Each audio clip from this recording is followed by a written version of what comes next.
Facebook Friday. This is once again a great opportunity for us to get a chance to answer some of the questions that you've given us throughout the week. I'm Dr. Alan Van Scoyk. I'm one of the chiropractors and owners here in the Glendale Chiropractic Company office, and I'm joined with Dr. Botros once again. And today we have a really interesting question. In fact, it was given to us earlier this week, and then actually I was asked again earlier today, so I figured if we've heard it a couple times, we might as well answer it. And the question is, how long does it take to feel better with chiropractic care? Today, my patient that asked it to me, he's been a patient of mine for a long time. He's been in fantastic shape all throughout the time that he's been here, and he feels great. But he said, hey, one of my coworkers has been having a lot of issues, and he was getting some treatment, some care in other places and through physical therapy, and just it wasn't coming around. And eventually he's considered to have some back surgery, and he really wants to avoid it. And once again, he knows that the likelihood of a successful surgery is low, and we talked about some of the numbers in one of our previous videos. And so he said, hey, if I send him in, you know, is this something that's going to be a quick fix for him, or is this something that he's going to feel better quickly? And I said, man, that is a great question, but it's a very complicated question. And I'm sure you get asked this question a lot as well. Yeah, I think nowadays we always want to know how long is it going to take us to get the result that we want, whether it's in a fitness goal or an overall health perspective. So yeah, it is quite a common question. And there are a few things that will definitely complicate whether this is a straightforward answer or whether this is something that, you know, it's going to take a little bit longer, or if it's something that will be pretty quick. The way I generally see it is that there's three main categories of things when it comes to any kind of healing. And the first way I like to look at it is we want to avoid the things that got us into this mess in the first place. So what are the things that you're constantly doing? Bad posture, bad sleep position, overlifting the weights that you shouldn't be doing in a way that's really bad for your back. You want to avoid those types of stuff. The other thing you probably want to do is you want to start adding things that will promote healing as well, to speed up the process, to give your body the building block that it needs to ramp up the healing process. And then the third thing is a category in its own. Now, those are things that we don't really have too much control over.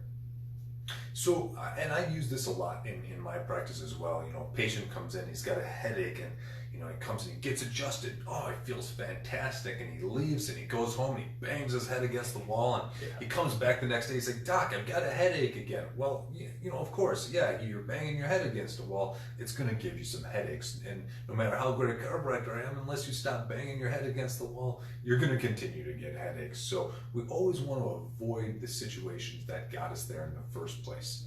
As far as how long it takes, once again, some patients come in and they feel great after that first adjustment. They feel wonderful, and I'm sure that a lot of you have had that same experience. You get adjusted and man, your body just relaxes. It feels awesome. But unfortunately, there's a lot of patients that aren't that way.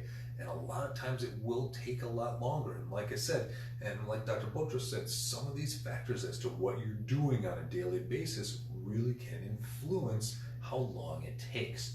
So if a patient comes in and he's had some previous injuries, that body tissue is not going to recover as fast, and it might take a little bit longer for it to feel better. So once again, if we can stop that injury from reoccurring, it'll go a long way with making it feel better.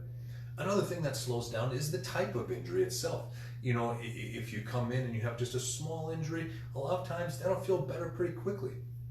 But if you have a major injury, once again, that can slow down how quick your body heals as well. I have a lot of friends and a lot of colleagues that are surgeons, and I talk to them about this a lot as to how can I get my patients to have better outcomes if they do have to have surgery. And one of the big factors that I hear over and over again is fitness level.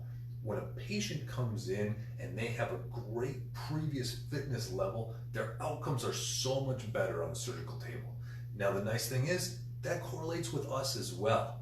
When patients come in and they are already taking care of their body, they're already taking those extra steps to have good endurance and eat healthy, once again, their outcomes are a lot better as well. One of the characteristics that we talked about in our last video was smoking. And we talked that smoking has such a detriment to your health, but it really slows down how your tissue heals.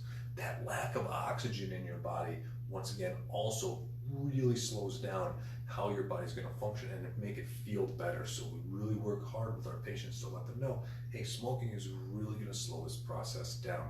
And if you are someone that unfortunately is doing that, like I said, you know at this point that it's not good for you, but you might not know how bad it really is on that tissue.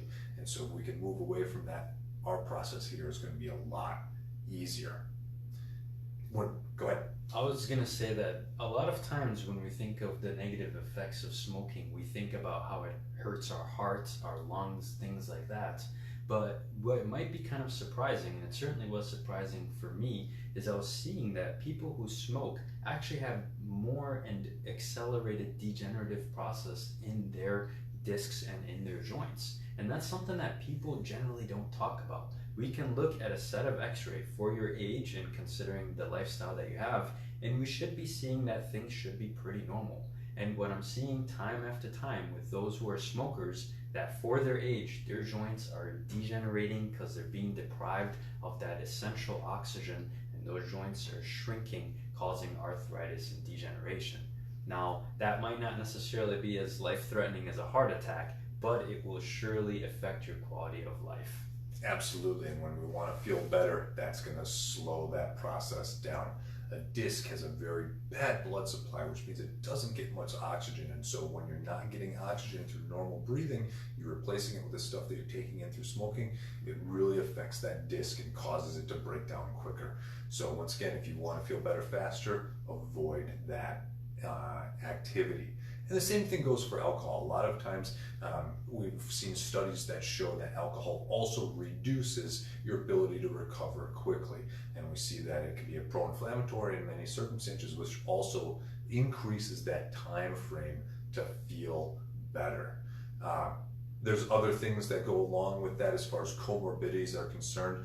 You know, some people come in that are diabetic, same kind of thing that affects a lot of the sugar management, which in fact increases the inflammation, which also slows down a lot of the recovery time, and unfortunately, once again, limits how fast you feel better. Last one, unfortunately, as we continue to age, that is a factor against us as well. And unfortunately, those as we age can many times have a longer time period before they feel better as well. But once again, as we continue to work through that process, it can help out with getting them to finally live, like I said, that quality of life that you want to live. It's just unfortunately going to take some time. So unfortunately, it's a complicated answer. How long does it take? Some people feel great right away. Some patients, that first adjustment, man, it just opens up their eyes, their light, everything starts to do better right away. But unfortunately, if you have some of these factors, it can slow that process down. So if you're curious about how long it's going to take you to get better, come on in, give us a call.